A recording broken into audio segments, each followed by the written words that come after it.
শিশুর ভক্তি বেদান্ত বামন গোস্বামী মহারাজের শ্রী চরণ সরোজে আমার অনন্ত অনন্ত কোটি ধন্যবাদ প্রণতি নিবেদন করছি। তৎপশ্চাৎ মদীয় শিক্ষাগুরু পাক পদ্ম নিত্য লীলা কৃষ্ণ বিষ্ণুপাদ অষ্টতরত শিশুরাম ভক্তি বেদান্ত নারায়ণ গোস্বামী মহারাজের শ্রী চরণ সরোজে আমার অনন্ত অনন্ত কোটি ধন্যবাদ প্রণতি নিবেদন করছি।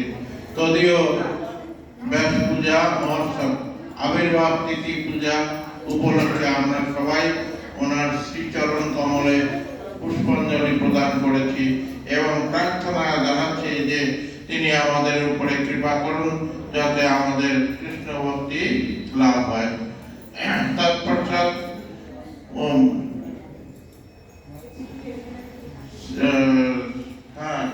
তৎপশ্চাৎ মদীয় শিক্ষাগুরু পাক পদ্ম নিত্য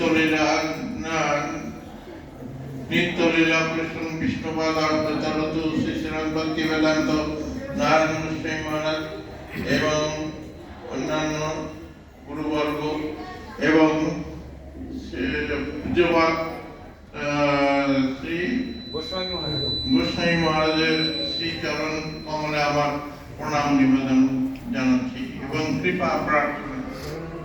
আপনারা যা গোস্বামী মহারাজকে দর্শন করছেন, ইনি আমার অনেক জ্যেষ্ঠ এবং চারিদিকে এবং আমাদের গৌরী বেদান্ত সমিতি সেই সময় পণ্ডিত উনি, ওনার নামও খুব খ্যাত ছিল, এখনো আছে।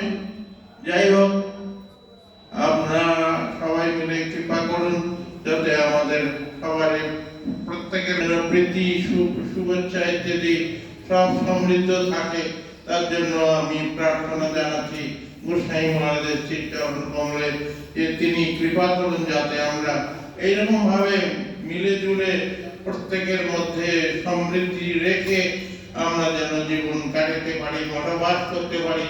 হ্যাঁ, আমার এই প্রার্থনা আমি রাধাদের শ্রীচরণে তিনি আমাদের উপরে কৃপা করুন যাতে আমাদের সবাইকে নিয়ে আমরা একসঙ্গে থাকতে পারি। এই বলে আমার বক্তব্য সমাপ্ত করছি।